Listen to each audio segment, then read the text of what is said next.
দেখুন ভাইয়া, দেখুন আপু, আমাকে যেতে দিন। আমার ক্লাস আছে, ক্লাসে দেরি হয়ে যাচ্ছে। আপনারা আপনারা কিন্তু অন্যায় করছেন। প্লিজ আমাকে যেতে দিন। আমি তো কোনো অপরাধ করিনি, তবে কেন আমার সাথে এমন করছেন? খুব করুণ ও কাতর গলায় কথাগুলো বলল অনিক। মোটা ফ্রেমের চশমাটা হাত দিয়ে ঠিক করে নিয়ে সে হাত জোর করে সবার সামনে মাথা নিচু করে দাঁড়ালো।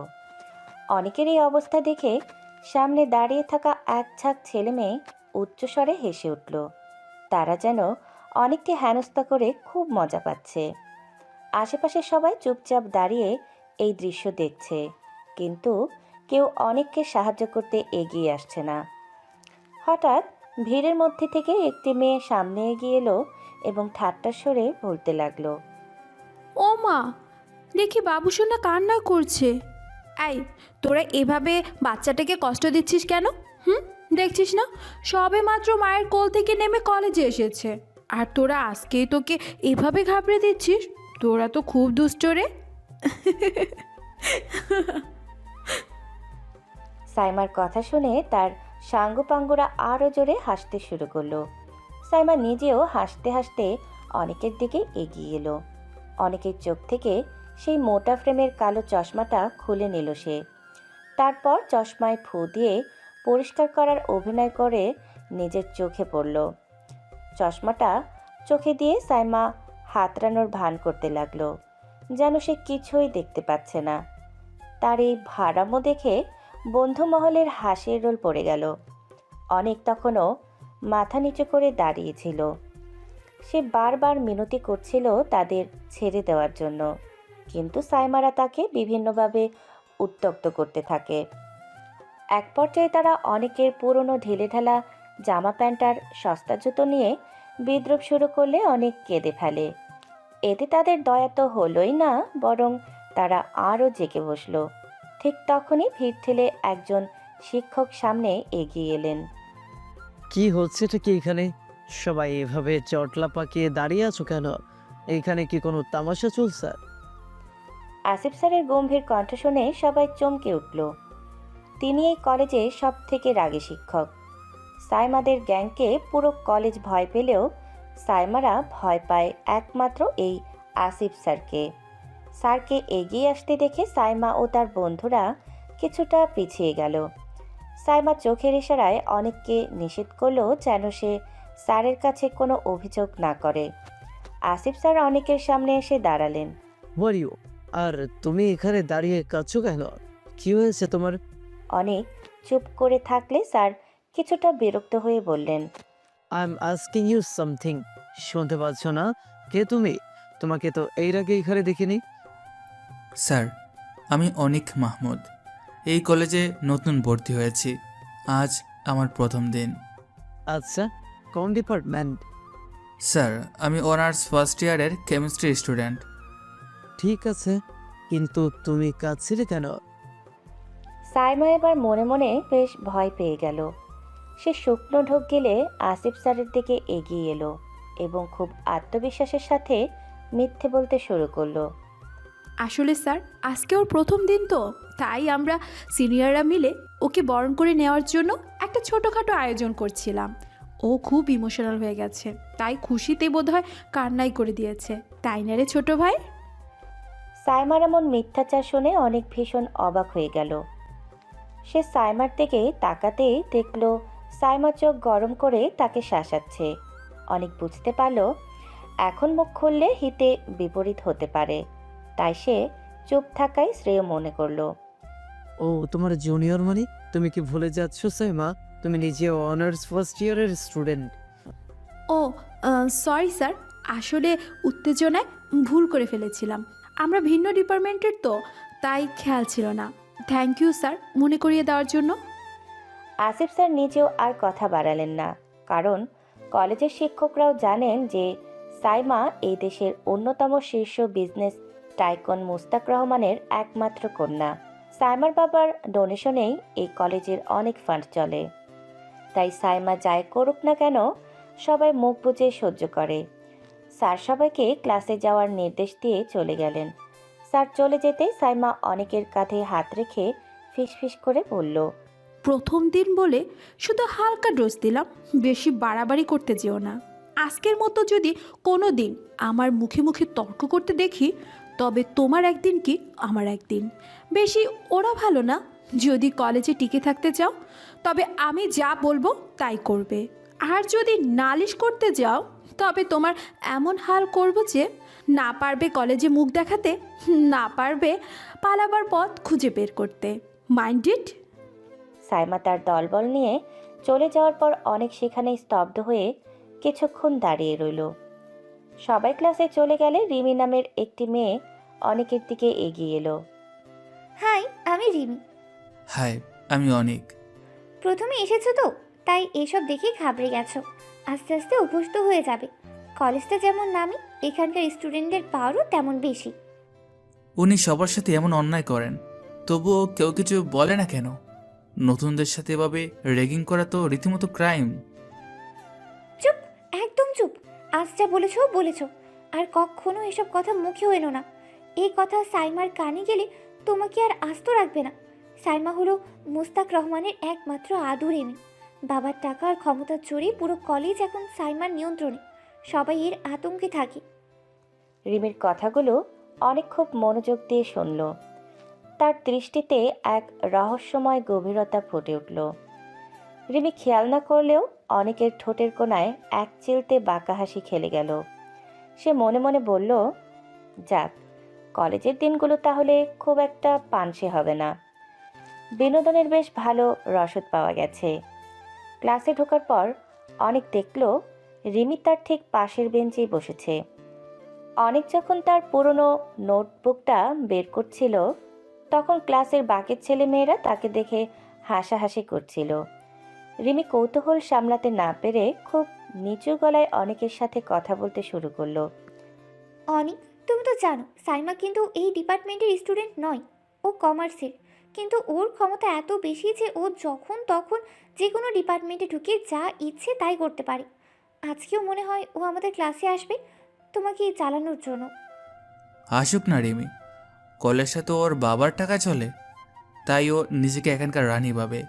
রানী যখন প্রজা দেখতে আসবে তখন তো তাকে একটু সময় দিতেই হয়। অনেকের কথা শেষ হতে না হতেই ক্লাসের দরজায় সাইমা আর তার দলের ছায়া দেখা গেল। সাইমা বেশ দম্ভ নিয়ে কেমিস্ট্রি ডিপার্টমেন্টের ক্লাসরুমে ঢুকে সরাসরি অনেকের টেবিলের সামনে গিয়ে দাঁড়ালো। তার হাতে থাকা দামি কফির কাপটা সে ইচ্ছা করেই অনেকের নোটবুকের উপর রাখলো। আই যে মিস্টার স্কলার, অন্য ডিপার্টমেন্ট থেকে হেঁটে তোমার এই পচা ক্লাসরুমে আসতে আমার বেশ কষ্ট হয়েছে। তা আমার আসার খুশিতে তুমি কি আমাকে একটা গান গেয়ে শোনাবে? তোমায় দেখে তো বেশ ভালো জোকার মনে হচ্ছে। বিনোদন পেতে চাইলে সার্কাসে যাও সাইমা, এটা ক্লাসরুম, এখানে পড়াশোনা হয়। আর তোমার কফির কাপটা আমার খাতা থেকে সরাও, ওটা ভিজে যাচ্ছে। পুরো ক্লাস এক মুহূর্তের জন্য নিস্তব্ধ হয়ে গেল। সাইমার মুখের ওপর কথা বলার সাহস এই কলেজের কারণেই। সাইমা রাগে হিতাহিত জ্ঞান হারিয়ে অনেকের নোটবুকটা মেঝেতে ছড়ে ফেলে দিল এবং কফির কাপটা উল্টে অনেকের টেবিলের উপর ঢেলে দিল। আমার কথার অবাধ্য হওয়ার সাহস কোথা থেকে পাস তুই? হ্যাঁ, এই খ্যাত ছেলে, তুই জানিস আমি কে? আমি চাইলে এক্ষুনি তোকে এই কলেজ থেকে ঘর ধাক্কা দিয়ে বের করে দিতে পারি। তুমি কে সেটা আমি খুব ভালো করে জানি সাইমা। তুমি একজন বকে যাওয়া ধনির দুলালি, যার বাবার টাকা ছাড়া নিজের কোনো যোগ্যতা নেই। আর বের করার কথা বলছো? চেষ্টা করে দেখতে পারো, তবে মনে রেখো পতন সবসময় উপর থেকে শুরু হয়। সাইমা চিৎকার করে তার বন্ধুদের অনেককে ধরার নির্দেশ দিতেই প্রফেসর ক্লাসের দরজায় এসে দাঁড়ালেন। পরিস্থিতি খারাপ দেখে সাইমা দাঁত কিরমির করে অনেকের দিকে তাকিয়ে ওখান থেকে চলে যেতে বাধ্য হলো। যাওয়ার সময় সে শাসিয়ে গেল যে টিফিন টাইমে সে এর বদলা নেবে। টিফিনের সময় ক্যাফেটেরিয়ায় অনেক রিমির সাথে এক কোণায় বসে খুব সাধারণভাবে খাবার খাচ্ছিল। হঠাৎ ক্যাফেটেরিয়ার পরিবেশ থমথমে হয়ে গেল। সাইমা তার দলবল নিয়ে অনেকের টেবিলের সামনে এসে দাঁড়ালো এবং কোনো কথা না বলে তার হাতে থাকা ডালের বাটিটা অনেকের খাবারের উপর ঢেলে দিল। কি হলো? এখন মুখে কথা সরছে না কেন? এই খাবার খাওয়ার যোগ্যতাও তোর নেই। যা, এবার মেস থেকে কুড়িয়ে খা। মেঝেতে খাবার ফেলে তুমি তোমার নিচু মানসিকতার পরিচয় দিলে সাইমা। আমার খাবারের অভাব নেই, কিন্তু তোমার শিষ্টাচারের খুবই অভাব দেখছি। শোনো সাইমা, তুমি আমাকে যতবার নিচে নামানোর চেষ্টা করবে আমি ততবার তোমাকে বুঝিয়ে দেব যে আভিজাত্য পোশাকে নয়, চরিত্রে থাকে। তোর মতো একটা ফকিরের বাচ্চার এত বড় স্পর্ধা! তোকে এই কলেজ থেকে আমি লাথি মেরে বের করব, লিখে রাখিস। চ্যালেঞ্জটা গ্রহণ করলাম সাইমা। দেখা যাক তোমার ক্ষমতা বড় নাকি আমার ধৈর্য।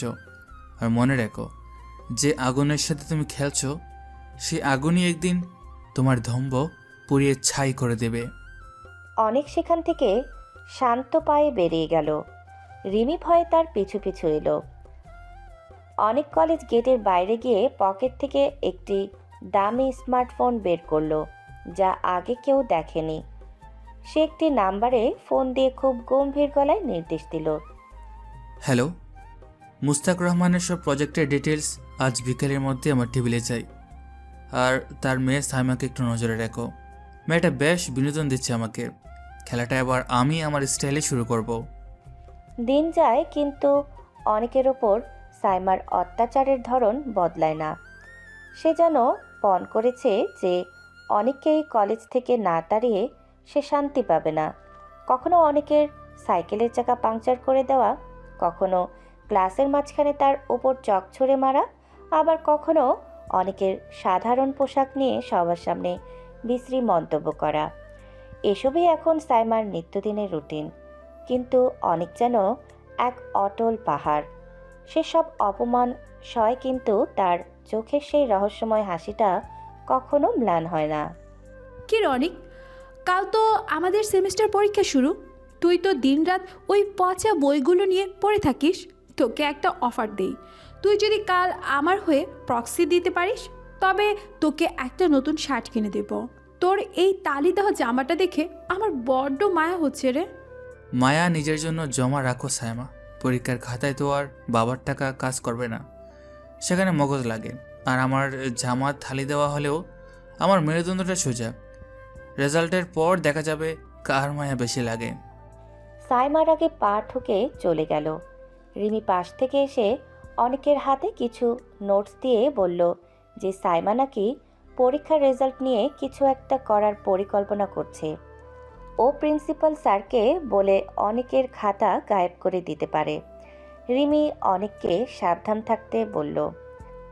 অনেক রিমির দিকে তাকিয়ে আলতো করে হাসল এবং বলল যে সবুজ ঘাসকে যতই মারানো হোক না কেন রিমি, বৃষ্টি হলে সে সবার আগে মাথা তুলে দাঁড়ায়। সেমিস্টার পরীক্ষা শেষ হলো। পুরো ডিপার্টমেন্টের সবার মনে এখন একটাই প্রশ্ন, যে কে হবে টপার। সাইমা বেশ আত্মবিশ্বাসী, কারণ সে জানে তার বাবার ক্ষমতার কাছে কলেজের নিয়মকানুন তুচ্ছ। রেজাল্ট প্রকাশের দিন নোটিশ বোর্ডের সামনে বিশাল ভিড়। সাইমা তার দলবল নিয়ে রাজকীয় ভঙ্গিতে সেখানে উপস্থিত হলো। তোরা দেখ তো, আমি নিশ্চয়ই ফার্স্ট হয়েছি। ওই অনেক নামের ফকিরটা মনে হয় ফেলের তালিকায় আছে। ওর খাতা তো আমি নিজের চোখে দেখেছি, শুধু গেঞ্জিলে লেখা। সাইমার এক বন্ধু নোটিশ বোর্ডে চোখ বলিয়ে হঠাৎ থতমত খেয়ে গেল। তার মুখটা ফ্যাকাশে হয়ে গেছে। সে তোতলামি করে বলল যে সাইমা আসলে সেকেন্ড হয়েছে। সাইমা চিৎকার করে উঠল যে ফার্স্ট তবে কে? বন্ধুটি আঙুল উঁচিয়ে তালিকার একদম উপরে থাকা নামটির দিকে ইশারা করল। সেখানে বড় বড় অক্ষরে লেখা ছিল অনিক মাহমুদ, সিজিপি 4/4, অর্থাৎ সে পুরো ডিপার্টমেন্টে প্রথম হয়েছে। এটা অসম্ভব, এই রেজাল্ট আমি মানি না। একটা গেও ছেলে কিভাবে পুরো ডিপার্টমেন্টের টপ হতে পারে? নিশ্চয়ই ও নকল করেছে। প্রিন্সিপাল স্যারকে ডাকুন। নকল করতেও বুদ্ধি লাগে সাইমা, যা তোমার নেই। বাবার টাকার প্রশ্ন কেনা যায়, কিন্তু জ্ঞান কেনা যায় না। পুরো ডিপার্টমেন্টের সামনে প্রমাণ হয়ে গেল যে দামি মেকআপ আর ব্র্যান্ডের পোশাক দিয়ে মেয়েটা কেনা যায় না। সাইমা অপমানে থরথর করে কাঁপতে লাগলো। আশেপাশের ছাত্রছাত্রীরা যারা এতদিন সাইমার ভয়ে মুখ খুলতো না, তারাও এখন আড়ালে হাসাহাসি করছে। সাইমা অনেকের দিকে আঙুল উঁচিয়ে বলল যে অনেক তাকে সবার সামনে অপমান করেছে, আর সে জানে না সাইমা আসলে কে। আমি জানি তুমি কে। তুমি এখন একজন পরাজিত অহংকারী মেয়ে। আর শোনো সাইমা, এটা তো কেবল শুরু। তোমার এই তথাকথিত সাম্রাজ্যের প্রতিটি ইট আমি কষাতে শুরু করেছি। কালকের নিউজ পেপারটা একটু ভালো করে পড়ো।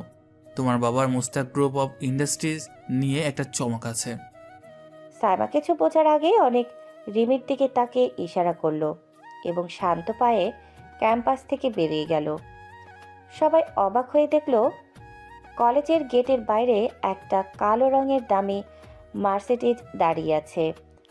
অনেক সেদিকে একবার তাকিয়ে অবহেলার সাথে একটি পুরনো লোকাল বাসে উঠে পড়ল। তবে অনেকের চোখে যে বিজয়ের আভা ছিল তা আজ সাইমার মনে কাঁটার মতো বিঁধেছে।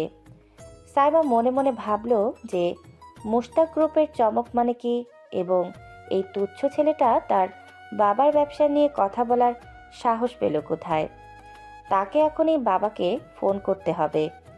অনেকের এই অভাবনীয় সাফল্যর খবর পুরো কলেজে দাবানলের মতো ছড়িয়ে পড়ল। স্টাফ রুম থেকে শুরু করে করিডোর পর্যন্ত সব জায়গাতেই এখন কেবল অনেকের মেধার চর্চা হচ্ছে। যে শিক্ষকরা আগে অনেককে অবহেলার চোখে দেখতেন, তারাও এখন তার প্রশংসায় পঞ্চমুখ। ক্লাসে প্রফেসরেরা অনেকের খাতা দেখিয়ে অন্য ছাত্রছাত্রীদের উপদেশ দিচ্ছেন যে কিভাবে পড়াশোনা করতে হয়। দেখুন সবাই, আমি আগেও বলেছিলাম যে পোশাক দিয়ে মানুষকে বিচার করা ভুল।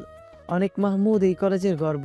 সে প্রমাণ করে দিয়েছে যে শ্রম আর একাগ্রতা থাকলে যে কোনো বাধা অতিক্রম করা সম্ভব। আমি আশা করি ভবিষ্যতে সে এই কলেজের নাম আরও উজ্জ্বল করবে। সাইমা কমার্স ডিপার্টমেন্টের স্টুডেন্ট হলেও কলেজের প্রতিটি দেয়ালের আলোচনা তার কানে এসে পৌঁছাচ্ছে। সাইমার কোনো ক্লাসেই এখন আর মনে বসছে না। সে যেখানেই যাচ্ছে সেখানেই তাকে শুনতে হচ্ছে অনেক মাহমুদের কথা।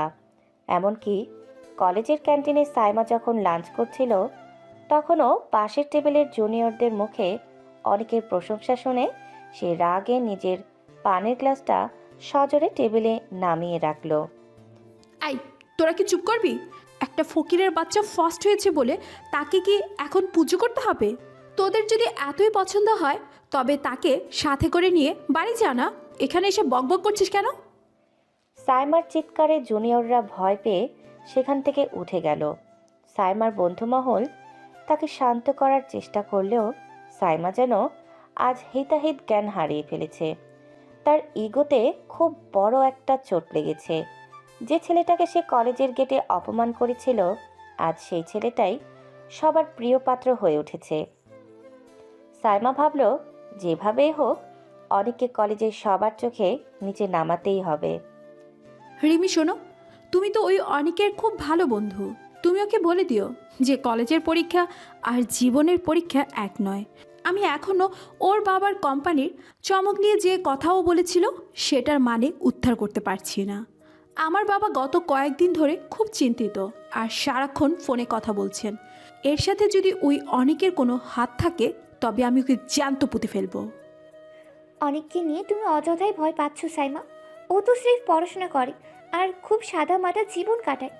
ওর মতো একজনের পক্ষে তোমার বাবার বিজনেস নিয়ে কিছু করা সম্ভব বলে আমার মনে হয় না। হয়তো ও তোমাকে ভয় দেখানোর জন্যই ওসব বলেছিল।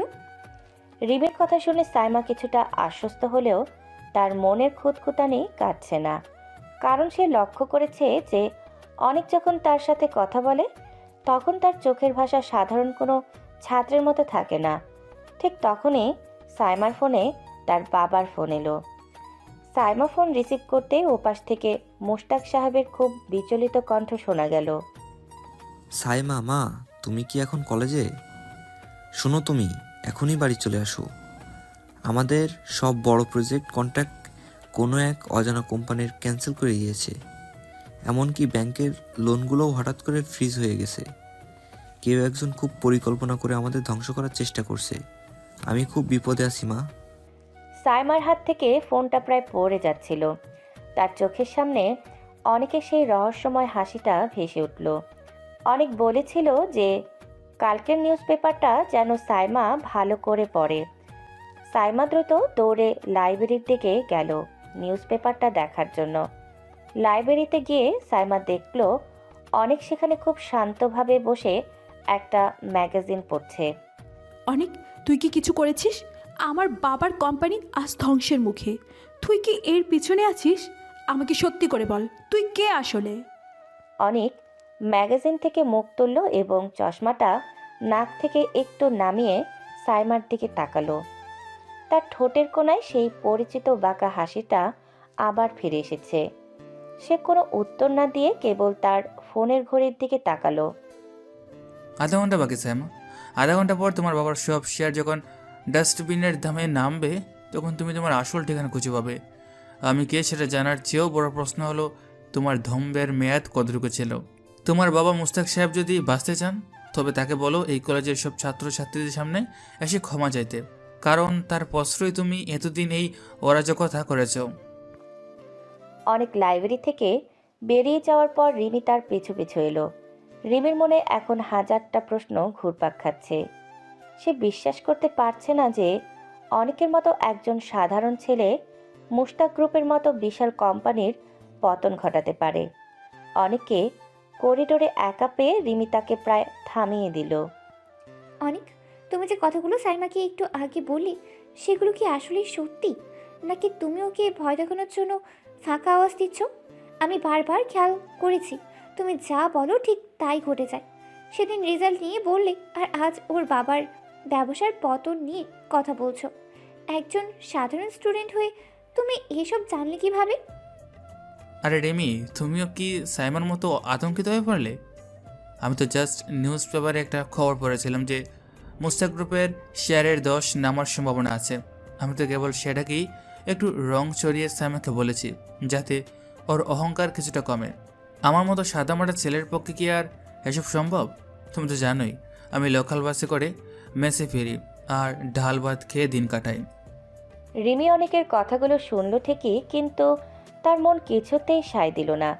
অনেকের কথা বলার ভঙ্গি আর তার চাহনিতে এমন এক গভীরতা আছে যা সাধারণ মানুষের থাকে না। রিমি ভাবল অনেক হয়তো নিজেকে আড়াল করার জন্য ভুল বোঝাচ্ছে, কিন্তু সে নিশ্চিত যে এই শান্ত স্বভাবের ছেলেটার আড়ালে কোনো এক বিশাল শক্তি লুকিয়ে আছে। এদিকে সাইমার দিন কাটছে চরম অস্থিরতায়। তার বাবার কোম্পানি এখন খাদের কিনারায় দাঁড়িয়ে। সাইমা এবার সিদ্ধান্ত নিল যেভাবেই হোক অনেকের আসল পরিচয় তাকে খুঁজে বের করতেই হবে। সে তার বাবার পার্সোনাল ইনভেস্টিগেটরকে ফোন করলো এবং অনেক মাহমুদের সব তথ্য জোগাড় করার নির্দেশ দিল। সাইমা নিশ্চিত ছিল যে টাকার জোরে কয়েক ঘন্টার মধ্যেই অনেকের 7 গোষ্ঠীর পরিচয় তার হাতে চলে আসবে। হ্যালো ম্যাম, আপনি অনিক মাহমুদের যে ঠিকানা আপনি দিয়েছিলেন সেখানে গিয়েছিলাম, কিন্তু আশ্চর্যের বিষয় হলো ওই ঠিকানায় কোনো অনিক মাহমুদ থাকে না।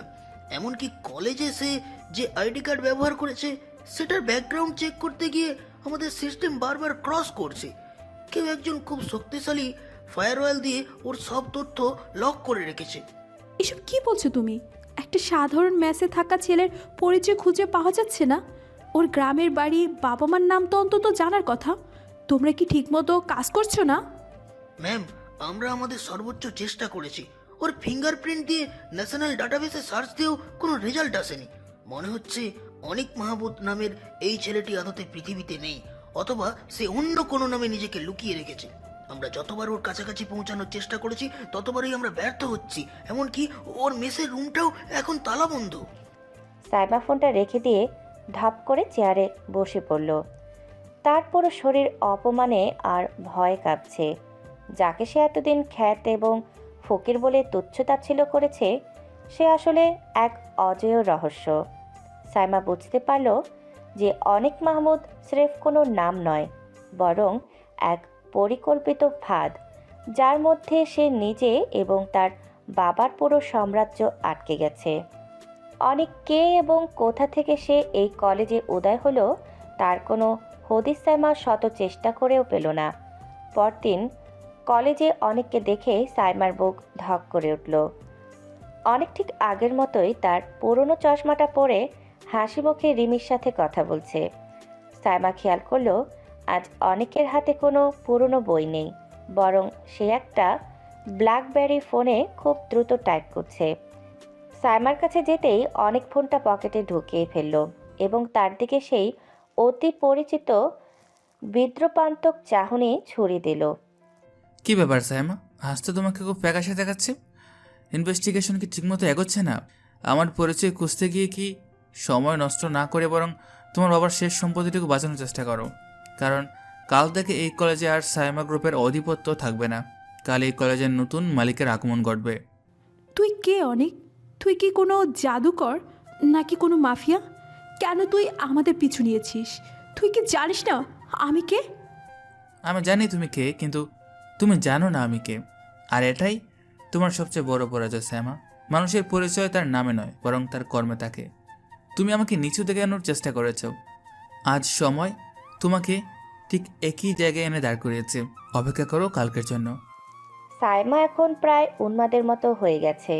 অনেকের আসল পরিচয় খুঁজে বের করতে গিয়ে সে তার সব শক্তি আর অর্থ ব্যয় করেছে, কিন্তু ফল এসেছে শূন্য। অনেক মাহমুদের কোনো অস্তিত্বই যেন সরকারি নথিপত্রে নেই। এদিকে তার বাবার ব্যবসার অবস্থা দিন দিন আরও শোচনীয় হচ্ছে। ঠিক এমন এক বিধ্বস্ত সময়ে সাইমার সবচেয়ে কাছের বান্ধবী রিয়া বিদেশ থেকে পড়ালেখা শেষ করে দেশে ফিরে এলো। রিয়া যখন সাইমার ড্রয়িং রুমে এসে ঢুকলো, তখন সাইমাকে দেখে সে নিজের চোখকে বিশ্বাস করতে পারছিল না। সবসময় ফিটফাট থাকা আত্মবিশ্বাসী সাইমার চোখে আজ কেবল আতঙ্ক আর কালি জমেছে। রিয়া সোফায় বসে সাইমার হাত ধরে জানতে চাইল যে মাত্র 1 বছরে তার এমন দশা কেন হলো। সাইমা কান্নায় ভেঙে পড়ে। অনেক নামের সেই খ্যাত ছেলেটির সব কাহিনী আর তার বাবার ব্যবসার পতনের কথা রিয়াকে খুলে বলল। তুই বলছিস একটা সাধারণ মেসে থাকা ছেলে তোদের পুরো সাম্রাজ্য নাড়িয়ে দিচ্ছে, আর তুই তার পরিচয় বের করতে পারছিস না? সাইমা, তুই কি কোনো ভুল করছিস না তো? হয়তো সে কোনো সাধারণ ছেলে নয়। আমি কাল তোর সাথে কলেজে যাব এবং নিজের চোখে এই রহস্যময় অনেককে দেখতে চাই। পরদিন সকালে রিয়া আর সাইমা কলেজে এলো। রিয়া খুব কৌতূহল নিয়ে এদিক ওদিক তাকাচ্ছিল সেই ছেলেটিকে দেখার জন্য যাকে সাইমা এত ভয় পাচ্ছে। ক্যান্টিনের সামনে অনেক তখন রিমির সাথে দাঁড়িয়ে খুব সাধারণ ভঙ্গিতে হাসাহাসি করছিল। তার গায়ে সেই পুরনো ঢিলেঢালা শার্ট আর চোখে মোটা ফ্রেমের চশমা।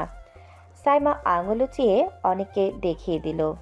ওই যে দেখ রিয়া, ওই ছেলেটাই অনেক। দেখতেই পাচ্ছিস কতটা সাধারণ আর গেও টাইপের, অথচ ওর ক্ষমতার কোনো কুল কিনারা আমি করতে পারছি না। রিয়া যখন অনেকের দিকে তাকালো, তখন তার শরীরের রক্ত যেন এক মুহূর্তের জন্য হিম হয়ে গেল। সে নিজের চোখ কচলে বারবার অনেকের দিকে তাকাতে লাগলো। রিয়া যেন কোনো এক জীবন্ত বিভীষিকা বা অবিশ্বাস্য কোনো অলৌকিক কিছু দেখছে। তার কপালে বিন্দু বিন্দু ঘাম জমতে শুরু করলো। সাইমা রিয়ার এই অবস্থা দেখে অবাক হয়ে তাকে নাড়া দিল। কি হলো রিয়া, তুই এভাবে কাঁপছিস কেন? অনেককে দেখে তোর কি কোনো ভয় লাগছে নাকি? তুইও কি ওর পরিচয় জানিস না? সাইমা, তুই কি জানিস তুই কার সাথে পাঙ্গা নিয়েছিস? তুই যাকে খ্যাত আর ফকির বলে অপমান করছিস, সে আসলে অনিক মাহমুদ নয়। ওর আসল নাম আরিয়ান মাহতাব মাহমুদ। গত বছর লন্ডনে যখন ওয়ার্ল্ড ইকোনমিক ফোরামের কনফারেন্স হয়েছিল, তখন আমি ওকে স্টেজে দেখেছিলাম। ও হলো এশিয়ার সবথেকে কম বয়সী এবং প্রভাবশালী বিজনেস টাইকুন, যার নাম শুনলে বিশ্বের বড় বড় কোম্পানির মালিকরা চেয়ার ছেড়ে উঠে দাঁড়ায়। সাইমার মাথার উপর যেন আকাশ ভেঙে পড়ল। সে রিয়ার দিকে ফ্যাল ফ্যাল করে তাকিয়ে রইল। রিয়া আরো আতঙ্কিত গলায় বলতে লাগলো, যে আরিয়ান মাহতাব মাহমুদের পরিচয় বা ছবি কোথাও প্রকাশ করা কঠোরভাবে নিষিদ্ধ, কারণ তার নিরাপত্তা অনেক উচ্চ পর্যায়ের। সে যে কেন এই কলেজে এসে ছদ্মবেশে পড়াশোনা করছে সেটা রিয়ার ধারণার বাইরে। রিয়া বলল যে সাইমা আসলে আগুনের গুহায় হাত দিয়েছে, কারণ আরিয়ান মাহমুদের ক্রোধ থেকে কেউ আজ পর্যন্ত বাঁচতে পারেনি। না রিয়া, এটা হতে পারে না। একটা বিজনেস টাইকন কেন সাধারণ বাসে করে কলেজে আসবে? কেন সে আমার সব অপমান মুখ বুঝে সহ্য করবে? এটা অসম্ভব। রিয়া সাইমার কথা শুনে করুণভাবে হাসল এবং বলল যে হয়তো ও তোকে কোনো বড় শিক্ষা দেওয়ার জন্য এই নাটক করছে। ঠিক সেই মুহূর্তে অনেক চশমাটা খুলে তার পকেটে রাখলো এবং সরাসরি সাইমা আর রিয়ার দিকে তাকালো। তার চাহনিতে এখন আর কোনো সাধারণ ছাত্রের ভাব নেই, বরং সেখানে এক অজেয় সম্রাটের দর্প ফুটে উঠেছে। অনেক ধীর পায়ে তাদের দিকে এগিয়ে এলো। কি ব্যাপার রিয়া, লন্ডন থেকে কবে ফিরলে? তোমার বাবার টেক্সটাইল প্রজেক্টের ইনভেস্টমেন্ট ব্যাপারটা তো আমার কাছে পড়ে আছে। সামাকে কি আমার কথা সব বলে দিলে, নাকি আরও কিছু রহস্য বাকি রাখলে? সাইমা এখন আর দাঁড়িয়ে থাকার শক্তি পাচ্ছিল না। সে দেয়াল ধরে কোনো মতে নিজেকে সামলালো। যে ছেলেটাকে সে ডাল ভাত কুড়িয়ে খাওয়ার কথা বলেছিল, আজ সেই ছেলেটাই তার পুরো বংশের ভাগ্য বিধাতা হয়ে সামনে দাঁড়িয়ে আছে। সাইমা বুঝতে পারল তার জীবনের সবচেয়ে বড় দুঃস্বপ্ন মাত্র শুরু হলো। রিয়ার মুখে অনেকের আসল পরিচয় শোনার পর সাইমার চারপাশটা যেন ঘুরতে লাগলো। সে পাথরের মতো স্থির হয়ে দাঁড়িয়ে রইল। রিয়া বারবার সাইমাকে ডাকলেও সাইমা কোনো উত্তর দিচ্ছিল না। তার কানে শুধু বাজছিল আরিয়ান মাহতাব মাহমুদ, এশিয়ার অন্যতম প্রভাবশালী বিজনেস টাইকুন। রিয়া তাকে টেনে নিয়ে গিয়ে একটি নির্জন বেঞ্চে বসালো। রিয়ার চোখে মুখে আতঙ্ক আর করুণা মিশে আছে। সাইমা, নিজেকে সামলা। তুই জানিস না আরিয়ান মাহমুদের ক্ষমতা কতটুকু। ও যদি চায় তবে তোর বাবার অস্তিত্ব এই দেশ থেকে মুছে দিতে পারে। ওর একটা সই যথেষ্ট। তুই এখন ওর পায়ে ধরে ক্ষমা চাওয়া ছাড়া আর কোনো পথ খোলা দেখছি না। সাইমা হঠাৎ খুব শান্ত হয়ে গেল। কান্নাকাটি বা ভয় পাওয়ার বদলে তার চোখে মুখে এখন গভীর চিন্তার ছাপ। সে রুবিক্স কিউবের মতো সব ঘটনা মেলাতে শুরু করলো। সাইমা রিয়াকে কোনো সান্ত্বনা দেওয়ার সুযোগ না দিয়েই তীক্ষ্ণ গলায় বলে উঠল, রিয়া, তুই কি একবারও ভেবে দেখছিস না কেন আরিয়ান মাহমুদের মতো একজন সাধারণ মানুষ এই অখ্যাত কলেজে আসবে? কেন সে একটা জরাশীর্ণ চশমা পরে আমার সামনে খ্যাত সেজে বসে থাকবে? আর কেনই বা সে সরাসরি আমাদের অর্থাৎ মুস্তাক গ্রুপের টার্গেট করলো? আমার সাথে কি তার কোনো পূর্বশত্রুতা আছে? সাইমা যখন খুব মনোযোগ দিয়ে ভাবছিল, তখন তাদের আরেকজন বান্ধবী তিশা দৌড়ে সেখানে এলো। তিশা এই কলেজের সব খবর রাখে। সে সাইমার বিধ্বস্ত অবস্থা দেখে এবং অনেকের দিকে তাকিয়ে এক অদ্ভুত কথা বলে বসলো, যা সাইমার মস্তিষ্কে বিদ্যুতের মতো কাজ করলো। সাইমা, তুই কি একটা জিনিস খেয়াল করেছিস? এই অনিককে যখন তুই প্রথম দিন দেখলি, তো কি কারো কথা মনে পড়েনি? ভালো করে চোখের দিকে তাকিয়ে দেখতো। অনিক দেখতে হুবহু অয়নের মতো না? সেই অয়ন যে আজ থেকে 6 মাস আগে তোকে পুরো কলেজের সামনে প্রপোজ করেছিল। সাইমার বুকের ভেতরটা ধক করে উঠল। 6 মাস আগের সেই বৃষ্টির দিনটার কথা তার মনে পড়ে গেল। অয়ন ছিল এই কলেজেরই একজন সাধারণ ছাত্র। খুব সাদামাটা পোশাক আর লাজুক স্বভাবের ছেলেটি সাহস করে সাইমাকে তার মনের কথা বলেছিল। কিন্তু সাইমা সেদিন সবার সামনে অয়নকে চরম অপমান করেছিল।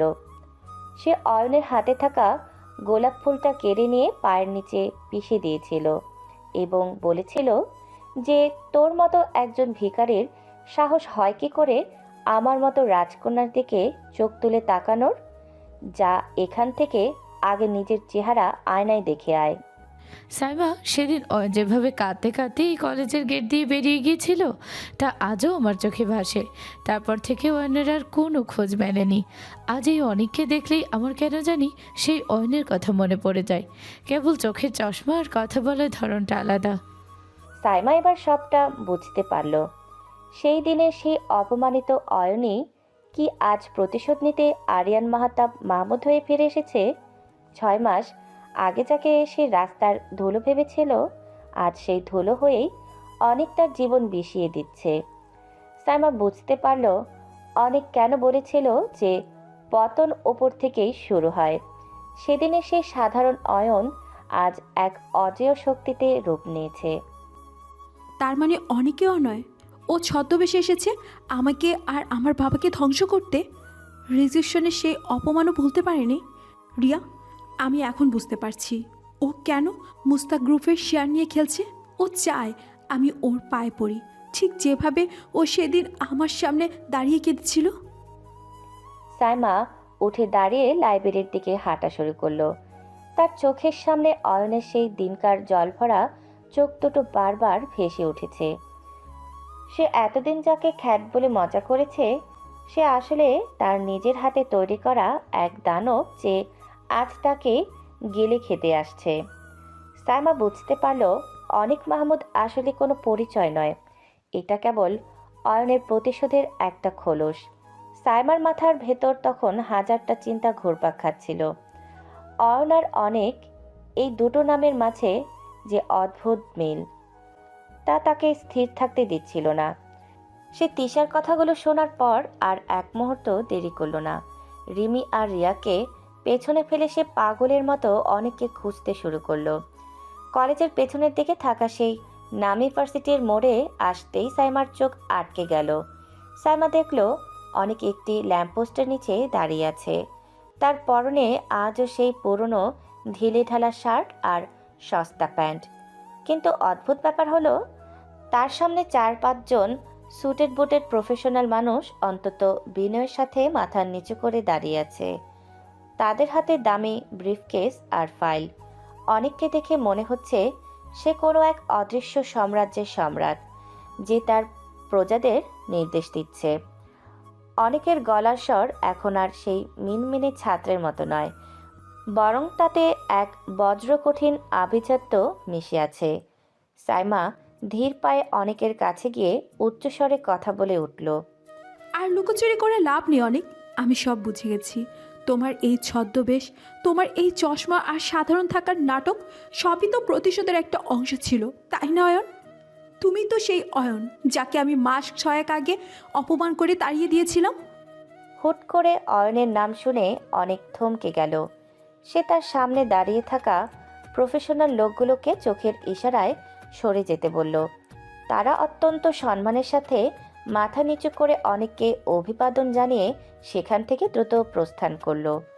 অনেক এবার ধীর গতিতে ঘুরে দাঁড়ালো এবং সাইমার চোখের দিকে সরাসরি তাকালো। সাইমার চোখ তখন অশ্রু সজল, তার কণ্ঠে মিশে আছে অপরাধবোধ আর একরাশ বিস্ময়। কেন করলে এমনটা অয়ন? আজ 6 মাস আগে আমি তোমাকে অপমান করে কলেজ থেকে তাড়িয়ে দিয়েছিলাম বলে তুমি কি আজ আমাদের পুরো পরিবারকে রাস্তায় বসাতে চাও? আমি মানছি আমি অন্যায় করেছি, আমি অহংকারী ছিলাম, কিন্তু তার জন্য কি এভাবে ছদ্মবেশে আমার চোখের সামনে অনেক হয়ে আসার প্রয়োজন ছিল? তুমি কি চেয়েছিলে আমি তোমার এই খ্যাত রূপটা দেখে আবার তোমাকে ঘৃণা করি, যাতে তুমি আমাকে ধ্বংস করার শক্তি পাও? কথা বলো অয়ন, কেন তুমি চুপ করে আছো? অনেক দীর্ঘশ্বাস ফেলে চশমাটা খুলে ফেলল এবং পকেট থেকে একটি সিল্কের রুমাল বের করে চশমাটা মুছল। তার চেহারা থেকে সেই সরলতা নিমেষেই উধাও হয়ে গেল। সেখানে ফুটে উঠল এক কঠোর কাঠিন্য। অনেক সাইমার দিকে এক পা এগিয়ে এসে খুব গম্ভীর গলায় জবাব দিল। তোমার বুদ্ধির প্রশংসা করতেই হয় সাইমা, অন্তত তুমি একটা যোগসূত্র খুঁজে বের করতে পেরেছো। কিন্তু তোমার একটা তথ্যে খুব বড় ভুল আছে। আমি হুট করে তাকিয়েছিলাম কারণ আমি অয়ন নামটা অনেকদিন পর শুনলাম। তবে তুমি যাকে অয়ন ভেবে আজ মায়া দেখাচ্ছ, আমি সেই অয়ন নই। তুমি অয়ন নও মানে কি? তোমার চেহারা, তোমার হাসি সবই তো অয়নের মতো। তবে তুমি কে? কেন তুমি অয়নের মতো সেজে আমাদের পিছু লেগেছো? তোমার পরিচয় আসলে কি? অনেকের চোখে মুখে এক বিষণ্ণ হাসি খেলে গেল। সে সাইমার খুব কাছে এসে দাঁড়ালো, যেন তার নিঃশ্বাসের শব্দ সাইমা শুনতে পায়। এরপর সে খুব ধীর স্থিরভাবে তার আসল সত্যটা প্রকাশ করলো। আমি অয়ন নই সাইমা, আমি অয়নের আপন বড় ভাই আরিয়ান মাহতাব মাহমুদ, যাকে তোমরা এই কলেজের সবাই অনিক মাহমুদ হিসেবে চেনো। অয়ন ছিল আমার ছোট ভাই, যে এই পৃথিবীতে আমার একমাত্র আপনজন ছিল। সে ছিল অত্যন্ত কোমল মনের একজন মানুষ। 6 মাস আগে সে যখন বাড়ি ফিরছিল, তখন তার চোখে যে শূন্যতা আর অপমান আমি দেখেছিলাম, তা কোনো ভাই সহ্য করতে পারে না। সে তোমাকে পাগলের মতো ভালোবাসতো সাইমা, কিন্তু তুমি তার সেই পবিত্র ভালোবাসাকে ধুলোয় মিশিয়ে দিয়েছিলে তার সাধারণ পোশাক আর দারিদ্র্যের দোহাই দিয়ে। কিন্তু অয়ন কোথায়? ও কি তবে তোমাকে পাঠিয়েছে আমার থেকে প্রতিশোধ নিতে? ও কি এখন তোমার আড়ালে লুকিয়ে আছে? অনেকের কণ্ঠস্বর এবার আরও গম্ভীর ও ভারী হয়ে উঠল। তার দু চোখে যেন এক চাপা আগুন জ্বলছে। সে সাইমার দিকে তাকিয়ে তার জীবনের সবচেয়ে বড় যন্ত্রণার কথাটি বলল। তুমি যাকে খুঁজছো সে আর নেই। অয়ন তোমাকে প্রপোজ করার পরদিন যখন বিধ্বস্ত অবস্থায় বাড়ি ফিরছিল, তখন সে এক ভয়াবহ সড়ক দুর্ঘটনায় মারা যায়। তার লাশের পাশে পড়ে থাকা একমাত্র জিনিসটি ছিল তোমার পায়ের নিচে পিষ্ট হওয়া সেই রক্তমাখা গোলাপ ফুলটা। সে মারা যাওয়ার আগে শেষবারের মতো তোমার নাম বলেছিল সাইমা। আমি তখনই প্রতিজ্ঞা করেছিলাম যে সাইমা আমার ভাইয়ের আত্মসম্মান আর তার শেষ হাসিটা কেড়ে নিয়েছে, সেই সাইমার ধম্ব আমি নিজের হাতে চূর্ণ করব। আমি অয়ন হয়ে আসিনি সাইমা, আমি এসেছি তার বড় ভাই হয়ে, তার অপমানের প্রতিটি কণা উসুল করতে। আরিয়ান মাহতাব মাহমুদ কোনো সাধারণ বিজনেস টাইকুন নয়, সে তার ভাইয়ের অপমানের বিচার করতে আসা এক জীবন্ত যমদূত। অয়ন নেই? ও মারা গেছে? আমি আমি জানতাম না আরিয়ান সাহেব। আমি শুধু ওকে একটু ধমক দিয়েছিলাম সবার সামনে। প্লিজ বিশ্বাস করুন, আমি ওকে মারতে চাইনি। আমি এতটা নিষ্ঠুর নই। অনেক এবার এক অদ্ভুত তাচ্ছিল্যর হাসি হাসল। সে সাইমার চোখে জল দেখে বিন্দু মাত্র বিচলিত হলো না, বরং তার প্রতিশোধের নেশা যেন আরও বেড়ে গেল। তুমি ওকে শারীরিকভাবে মারোনি সাইমা, কিন্তু মানসিকভাবে সেদিনই ওকে মেরে ফেলেছিলে। আর এখন তোমার বাবার মানে মুস্তাক গ্রুপ যে দুঃখছে, সেটা কেবল শুরু। আমি অয়নের মতো দুর্বল নই যে কারো পায়ে পড়ে ভালোবাসা ভিক্ষা করব। আমি দখল করতে জানি। আমি আজ এই কলেজের মালিকানা কিনে নিয়েছি সাইমা। কাল থেকে এই ক্যাম্পাসে তুমি একজন সাধারণ ছাত্রীর মতো ঢুকবে, আর আমি থাকবো তোমার বিচারক হয়ে। তোমার প্রতিটি চোখের জল আজ অয়নের সেই কান্নার ঋণ শোধ করবে। সাইমা মাহমুদ, স্বাগতম আমার নরকে। অনেক আর এক মুহূর্ত সেখানে দাঁড়ালো না। সে তার পকেট থেকে দামি একটি সিগারেট কেস বের করলো এবং একটি সিগারেট ধরিয়ে ভার্সিটির গেটের দিকে হাঁটা শুরু করলো। সাইমা রাস্তার ধুলোয় বসে রইল।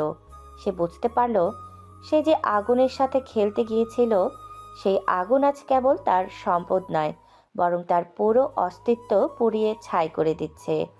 সাইমা রাস্তার মাঝখানে পাথরের মতো বসে রইল। তার কান ঝাঝা করছে। আরিয়ানের শেষ কথাগুলো যেন তপ্ত সীসার মতো তার হৃদয়ে বিঁধছে। অয়ন নেই। যে ছেলেটা তার চোখের দিকে তাকিয়ে এক বুক ভালোবাসা নিয়ে দাঁড়িয়েছিল, সে আজ মাটির নিচে।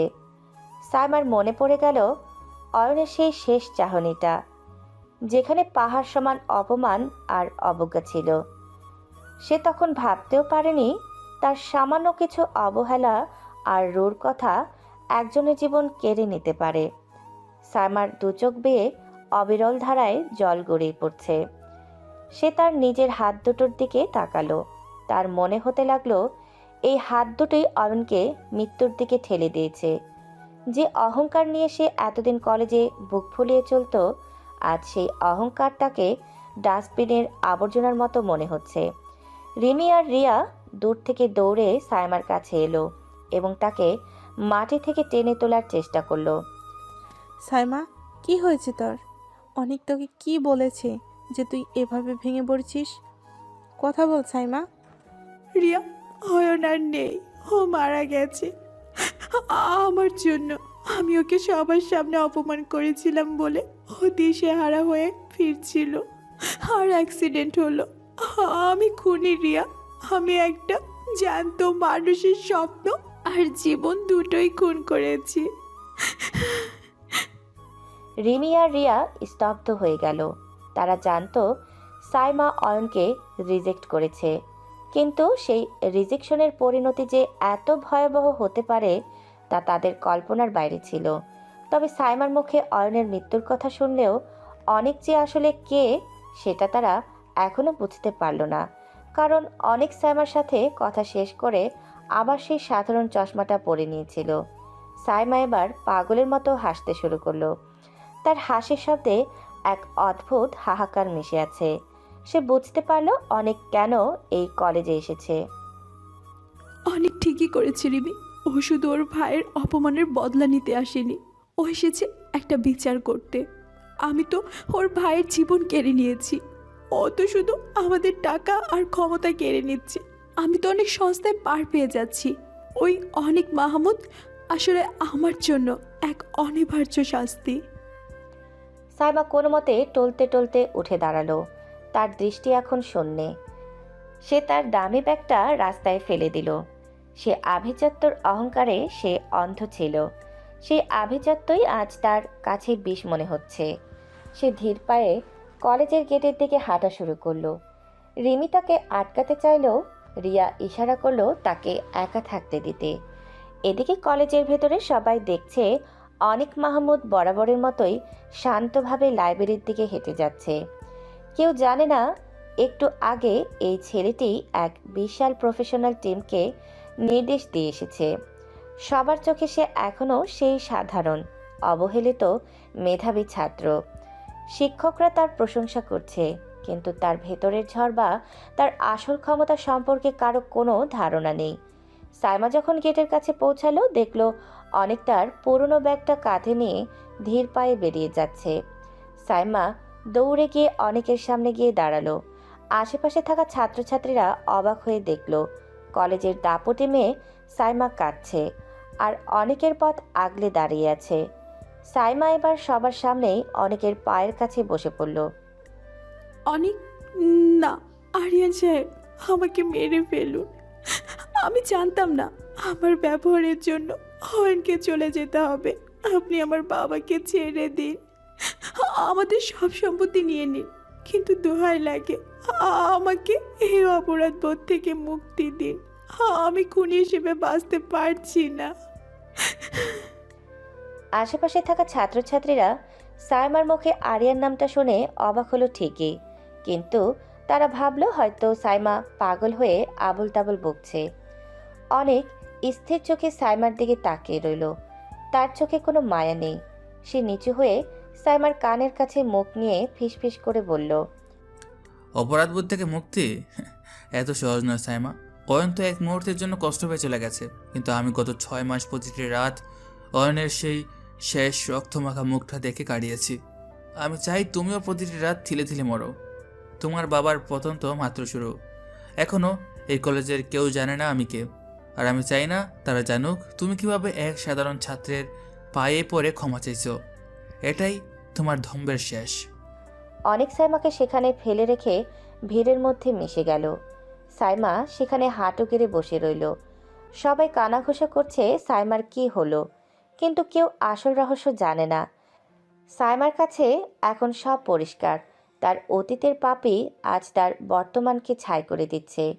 সে বুঝতে পারল এই সাধারণ অনেকেই তার জীবনের সব থেকে বড় দুঃস্বপ্ন হয়ে তাকে করে করে খাবে। সাইমা এখন এক চলন্ত লাশ। যে মেয়েটির পায়ের শব্দে পুরো কলেজ একসময় কেঁপে উঠত, আজ সে করিডোর দিয়ে যাওয়ার সময় কেউ তার দিকে তাকাচ্ছে না। তার চোখ দুটো সারাক্ষণ লাল হয়ে থাকে, কান্নায় মুখটা ফুলে গেছে। এদিকে মুশতাক গ্রুপের অবস্থা এখন ধ্বংসের শেষ সীমানায়। আরিয়ান মাহতাব মাহমুদের একের পর এক মরণাঘাতে মুশতাক রহমানের সব শেয়ার এখন পানির দামে বিক্রি হয়ে গেছে। সাইমার বাবা এখন হৃদরোগে আক্রান্ত হয়ে হাসপাতালে শয্যাশায়ী, আর তাদের আলিশান বাড়িটি এখন ব্যাংকের নোটিশ ঝোলানো এক প্রাণহীন দালান।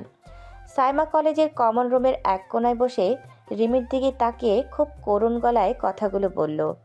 তার কণ্ঠে এখন আর সেই দম্ভ নেই, আছে কেবল এক বুক হাহাকার। রিমি, আমার সব শেষ হয়ে গেছে। বাবা হাসপাতালে মৃত্যুর সাথে লড়ছেন, আর আমাদের রাস্তায় দাঁড়ানোর মতো অবস্থাও নেই। আমি অয়নের জীবন কেড়ে নিয়েছিলাম, আর আজ তার ভাই আমার পুরো বংশের নাম নিশানা মুছে দিচ্ছে।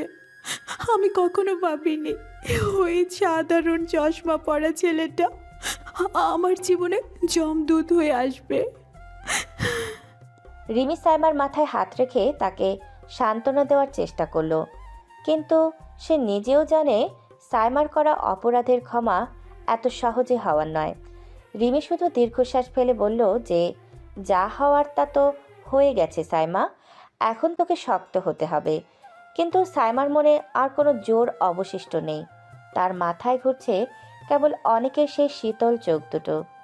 এদিকে কলেজের প্রশাসনিক ভবনে তখন সাজ রব।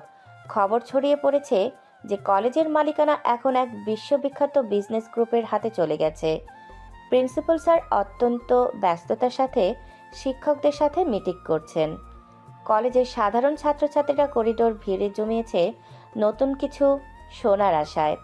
সাইমা আর রিমি যখন মাঠ দিয়ে যাচ্ছিল তখন হঠাৎ লাউডস্পিকারে প্রিন্সিপাল স্যারের গম্ভীর কণ্ঠ ভেসে এলো। সুপ্রিয় শিক্ষার্থীবৃন্দ এবং আমার সহকর্মীবৃন্দ, আপনাদের জন্য একটি বিশেষ ঘোষণা রয়েছে। আপনারা অনেকেই জানেন যে আমাদের কলেজের মালিকানায় বড় ধরনের পরিবর্তন এসেছে।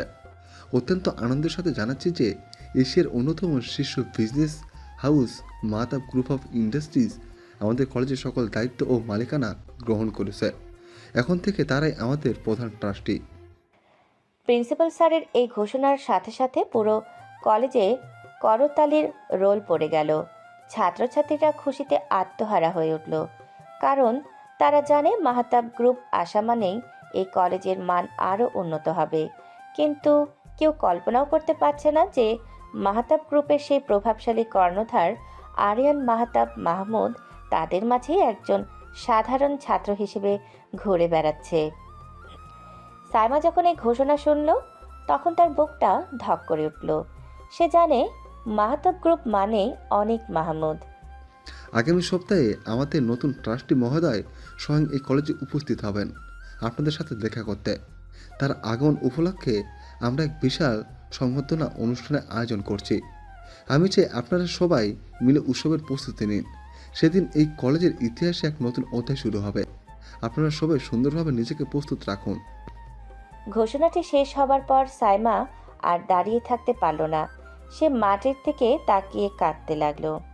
যে কলেজে সে রানী সেজে থাকতো সে কলেজের মালিক এখন তার সব থেকে বড় শত্রু। সাইমা ভাবল যে আগামী সপ্তাহে যখন অনেক সবার সামনে তার আসল পরিচয় আসবে তখন সাইমার লুকানোর আর কোনো জায়গা থাকবে না। সে বুঝল অনেক আসলে জনসম্মুখে সাইমাকে চূড়ান্তভাবে অপমান করার জন্যই এই পরিকল্পনা করেছে। ঠিক সেই মুহূর্তে অনেক ক্যাফেটেরিয়ার পাশ দিয়ে হেঁটে যাচ্ছিল। তার পরনে সেই একই পুরনো ঢিলে ঢালা জামা। সে এক মুহূর্তের জন্য থামল এবং সাইমার দিকে তাকিয়ে সেই অতি পরিচিত রহস্যময় হাসিটা দিল। সাইমা সেই হাসির মানে বুঝতে পারল। অনেক তাকে বুঝিয়ে দিল যে উৎসবের প্রস্তুতি যেন সেও নেয়, কারণ সেদিন সাইমার দম্ভের শেষ কণাটুকু ধুলোয় মিশিয়ে দেওয়া হবে। অনেক ধীর পায়ে ক্লাসের দিকে চলে গেল, আর সাইমা অনুভব করলো তার পায়ের নিচের মাটি যেন ক্রমশ সরে যাচ্ছে। কলেজের সেই ঘোষণার পর সাইমার জীবন যেন এক অন্ধকার গহ্বরে হারিয়ে গেছে। চারিদিকে নতুন ট্রাস্টিকে বরণ করে নেওয়ার ধুম পড়েছে, কিন্তু সাইমার মনে কেবল শ্মশানের নীরবতা। ক্লাস শেষ করে সে কলেজের গেট দিয়ে বেরোচ্ছিল। তখন তার হাঁটার ভঙ্গিতে কোনো প্রাণ ছিল না। তার চোখ দুটো ছিল একদম স্থির আর শূন্য, অনেক বরাবরের মতোই ভিড়ের মাঝে মিশেছিল। সে দেখেছিল সাইমা তার দামি গাড়ি বা কোনো রিকশায় না উঠে পায়ে হেঁটে একদম উল্টো দিকের রাস্তা দিয়ে হাঁটা শুরু করেছে। যে রাস্তা দিয়ে সাইমা যাচ্ছে সেটি তার বাড়ির রাস্তা নয়। অনেকের কপালে হঠাৎ চিন্তার ভাঁজ পড়ল। সে ভাবল সাইমা কি তবে কোনো ভুল পদক্ষেপ নিতে যাচ্ছে? তার মনে কি অয়নের মৃত্যুর অনুশোচনা এতটাই প্রকট হয়েছে যে সে নিজের জীবন শেষ করার কথা ভাবছে? মেয়েটাকে তবে নিজেকে শেষ করে দিতে চাইছে? এই রাস্তাটা তো শহরের একদম নির্জন একটা প্রান্তের দিকে চলে গেছে। আমাকে ওর পিছু নিতে হবে। ওর বিচার আমি করব, কিন্তু এভাবে ওকে হারিয়ে যেতে দেওয়া যাবে না। অনেক বেশ দূরত্ব বজায় রেখে সাইমার পিছু নিল। সাইমা আনমনে হাঁটছে। তার হুঁশ নেই যে পেছন থেকে কেউ তাকে অনুসরণ করছে। প্রায় আধ ঘন্টা হাঁটার পর সাইমা শহরের শেষ প্রান্তে থাকা একটি পুরনো কিন্তু পরিষ্কার পরিচ্ছন্ন দালানের সামনে এসে দাঁড়ালো। দালানটির গেটে বড় বড় অক্ষরে লেখা মাতৃছায়া এতিমখানা। অনেক একটু আড়ালে দাঁড়িয়ে অবাক হয়ে দেখল। সাইমা তার চোখের জল মুছে মুখে একটা কৃত্রিম হাসি ফুটিয়ে গেট দিয়ে ভেতরে ঢুকে গেল। অনেক কৌতূহল সামলাতে না পেরে গেটের আড়ালে গিয়ে দাঁড়ালো। সে দেখল সাইমা ভেতরে ঢোকার সাথে সাথে 7-8 জন ছোট ছোট বাচ্চা দৌড়ে এসে তাকে জড়িয়ে ধরল। সাইমা পরম মমতায় বাচ্চাগুলোকে কোলে তুলে নিল। একটু আগে যে মেয়েটিকে বিধ্বস্ত আর পরাজিত দেখাচ্ছিল, এখন তার চোখে মুখে এক অপার্থিব মাতৃত্বের আভা। একটি শিশুকে কোলে নিয়ে সাইমা বলে, কেমন আছো তোমরা সবাই? আজ তোমাদের জন্য আমি অনেকগুলো চকলেট আর গল্পের বই এনেছি। তোমরা কি দুষ্টামি করেছো এই কয়েকদিন? সাইমা আপু, তুমি এত দেরি করলে কেন? আমরা ভেবেছিলাম তুমি হয়তো আমাদের ভুলে গেছো। তোমার চোখ কেন লাল? তুমি কি কেঁদেছো আপু?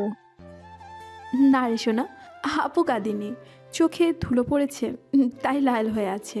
তোমরা চলো, আজ আমি তোমাদের নিজ হাতে খাইয়ে দেব। অনেক স্তব্ধ হয়ে দাঁড়িয়ে দৃশ্যটি দেখছিল। সে জানতো সাইমা দম্ভী, সে জানতো সাইমা অহংকারী, কিন্তু তার হৃদয়ে যে এমন একটা পবিত্র জায়গা আছে তা অনেকের কল্পনার বাইরে ছিল। সে খেয়াল করলো সাইমা তার ব্যাগে থাকা অল্প কিছু টাকা বের করে এতিমখানার ম্যানেজারের হাতে তুলে দিল। ম্যানেজার লোকটিকে দেখে মনে হচ্ছিল সেই সাইমাকে আগে থেকেই চেনে। মা সাইমা, তুমি গত মাসেও অনেক টাকা দিয়ে গেছো। তোমার বাবা তো এখন অসুস্থ, তোমার হাতে কি খুব একটা টাকা আছে? তুমি কেন নিজের গয়না বিক্রি করে এখানে টাকা দিচ্ছ মা? আঙ্কেল, বাবার পাপের প্রায়শ্চিত্ত আমি করতে পারবো না, কিন্তু এই বাচ্চাগুলোর মুখে হাসি ফুটলে আমার মনে হয় অয়ন হয়তো ওপর থেকে একটু শান্তি পাবে। আমার কাছে যা আছে তা দিয়ে যদি ওদের একবেলা খাবার হয় তবে আমি ধন্য। অনেকের বুকের ভেতরটা এক মুহূর্তের জন্য কেঁপে উঠল। সে যে সাইমাকে চেনে, আর এই মাতৃছায়ায় থাকা সাইমা যেন সম্পূর্ণ আলাদা দুজন মানুষ। সাইমার এই রূপটি আগে কখনো কারোর সামনে আসেনি। অনেক বুঝতে পারল সাইমা অয়নের প্রতি করা তার অন্যায়ের ক্ষমা চাইছে এই এতিম শিশুদের সেবা করার মাধ্যমে। অনেকের প্রতিশোধের নেশা যেন এক অদ্ভুত দ্বিধায় রূপ নিল। সে ভাবল, যে মেয়েটি নিজের গয়না বিক্রি করে এতিমখানার খরচ চালায়, সে কি সত্যি শুধু ঘৃণার যোগ্য?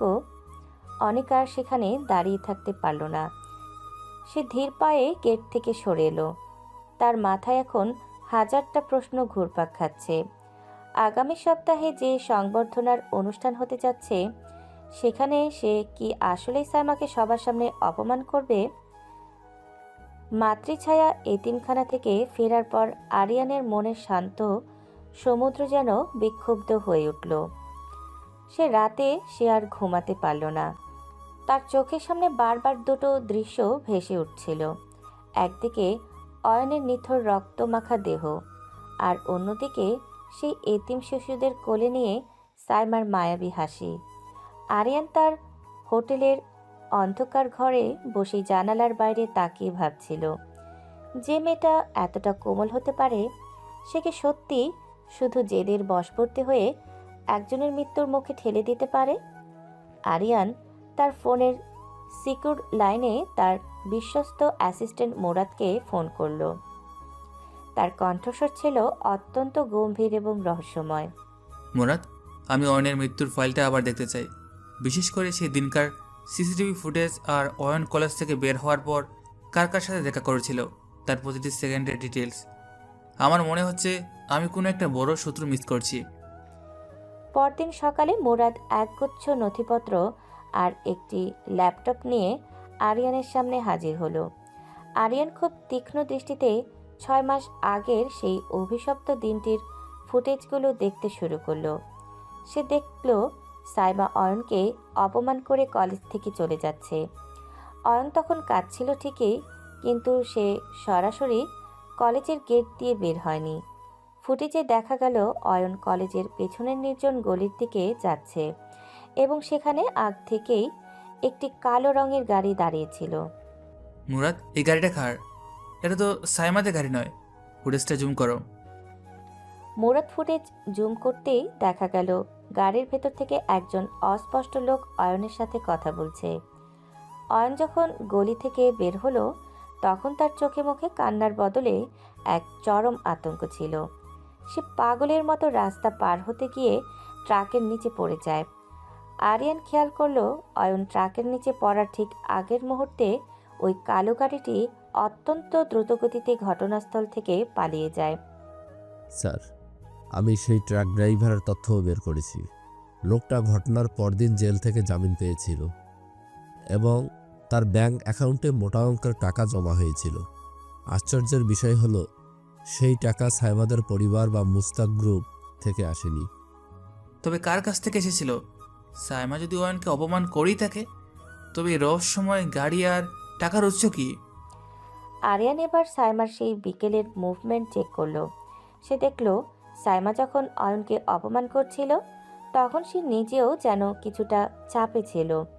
তার পেছনে দাঁড়িয়ে কেউ একজন ইশারায় তাকে কিছু বলেছিল। আরিয়ান স্থির চোখে মনিটরের দিকে তাকিয়ে রইল। সে বুঝতে পারল সাইমা সেদিন যা করেছিল তা হয়তো কেবল তার অহংকার ছিল না, বরং এর পেছনে অন্য কোনো অদৃশ্য সুতো কাজ করছিল। মুরাদ, মুস্তাক রহমানের ব্যবসায়িক প্রতিপক্ষ কারা ছিল যারা অয়নকে ব্যবহার করে আমাকে দুর্বল করতে চেয়েছিল? অয়ন তো আমার ছোটো ভাই, কিন্তু সে সময় তো আমার পরিচয় গোপন ছিল। তবে কি কেউ জানতো যে অয়ন আসলে আমার ভাই? আরিয়ানের কপালে চিন্তার ভাঁজ আরও গভীর হলো। সে বুঝতে পারল সে এক বিশাল ষড়যন্ত্রের জালে পা দিয়েছে। সাইমা হয়তো এই খেলার একটি দাবার গুটি মাত্র, যাকে সামনে রেখে আসল অপরাধীরা আড়ালে রয়ে গেছে। অয়নের মৃত্যু কি তবে নিছক দুর্ঘটনা ছিল? না। সাইমাকে তবে কাউকে বাঁচানোর জন্য বা কারো ভয়ে সেদিন অয়নকে ওভাবে অপমান করেছিল? আরিয়ান তার ড্রয়ার থেকে সেই রক্তমাখা গোলাপটি বের করলো যা অয়নের লাশের পাশে পাওয়া গিয়েছিল। সে বিড়বিড় করে বলল যে যদি সাইমার নিরাপরাধ হয় এবং তাকে যদি ব্যবহার করা হয়ে থাকে তবে এই গল্পের প্রতিশোধের মোড় আমি পাল্টে দেব। কিন্তু সেই আসল খুনিকে আমি জ্যান্ত কবর দেব যে আমার ভাইয়ের জীবন নিয়ে ছিনিমিনি খেলেছে। রহস্যের কুয়াশা এখন আরিয়ানের চারিপাশকে ঘিরে ধরেছে, আর সত্যটা যেন বহুদূরে ধোঁয়াশা হয়ে আছে।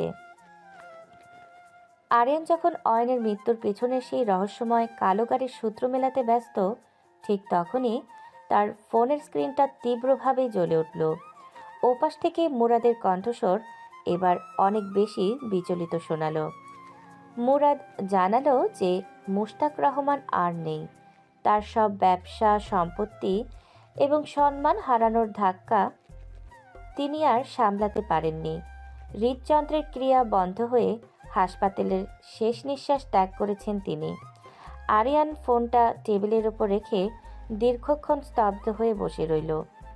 সে চেয়েছিল মুশতাক গ্রুপকে ধ্বংস করতে, কিন্তু একজন মানুষের মৃত্যু তার পরিকল্পনায় ছিল না। তার প্রতিশোধের নেশা যেন হুট করে এক বিষণ্ণতায় রূপ নিল।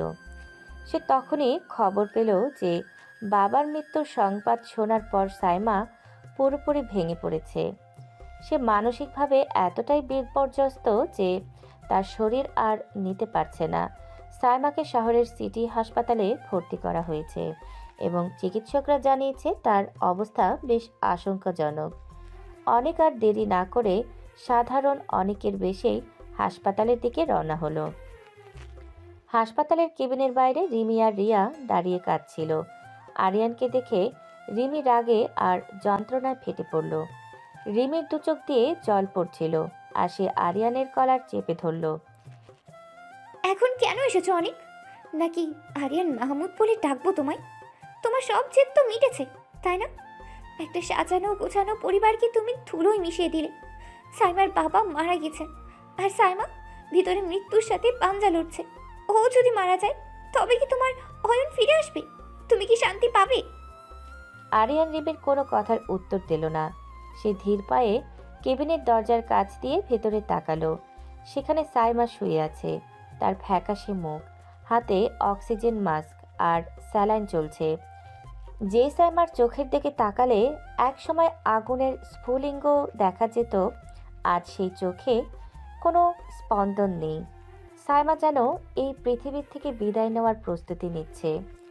অনেক, তুমি হয়তো জানো না সাইমা কেন সেদিন অয়নকে ওভাবে অপমান করেছিল।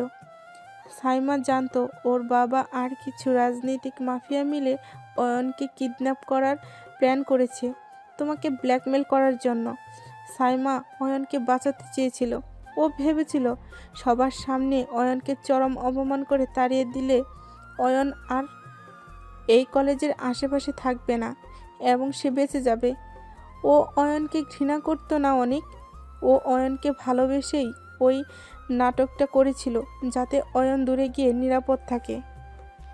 আরিয়ানের পায়ের নিচের মাটি যেন সরে গেল। রিয়া যা বলছে তা যদি সত্যি হয়, তবে সে গত কয়েক মাস ধরে একজন নিরপরাধ মেয়ের ওপর অবিচার করছে। সাইমা অয়নকে মারেনি, বরং সে অয়নকে বাঁচাতে নিজের সম্মান আর ভালোবাসা বিসর্জন দিয়েছিল। আরিয়ান বুঝতে পারল সেই রহস্যময় কালো গাড়িটি আসলে সাইমার বাবার ভাড়া করা গুন্ডাদের ছিল, যারা অয়নকে ধরার জন্য ওত পেতেছিল।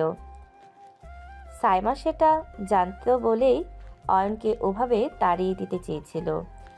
রিয়া, তুমি কি সত্যি বলছো? সাইমা কেন আমাকে এসব আগে বলেনি? ও কাকে বলবে? ও তো নিজেই এক বিশাল আশঙ্কার মধ্যে ছিল। ও জানতো ওর বাবা অপরাধী, তাই তো ও মুখ বুজে সব সহ্য করেছে।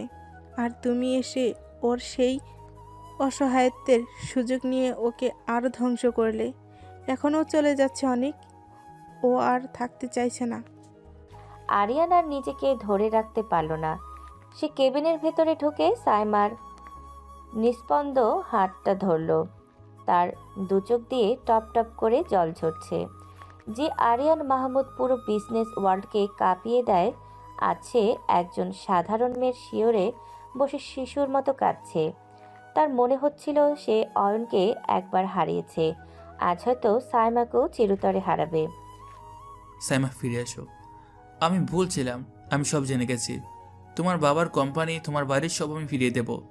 অয়নের বদলা নেওয়া আমার ভুল ছিল। প্লিজ সাইমা, আমাকে ক্ষমা করে দাও। আমি তোমাকে হারাবো না। মনিটরের হৃদস্পন্দনের রেখাটি খুব ধীর হয়ে আসছিল। হাসপাতালের নিস্তব্ধ করিডোরে কেবল আরিয়ানের কান্নার শব্দ প্রতিধ্বনিত হচ্ছিল। বাইরে তখন মুরাদের ফোন আসছে সেই রহস্যময় খুনিদের আসল হদিশ পাওয়া গেছে বলে।